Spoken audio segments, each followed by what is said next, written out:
Stress bu faqat asabiylik emas. Agar u uzoq davom etsa, tanani ichkaridan sekin yemira boshlaydi. Ammo muammo stressning o'zida emas, uning qancha davom etishida.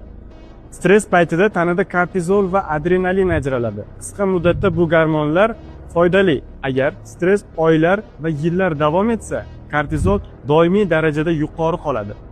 Bu holat immunitetni susaytiradi. Tana ichki nazoratni asta-sekin yo'qota boshlaydi.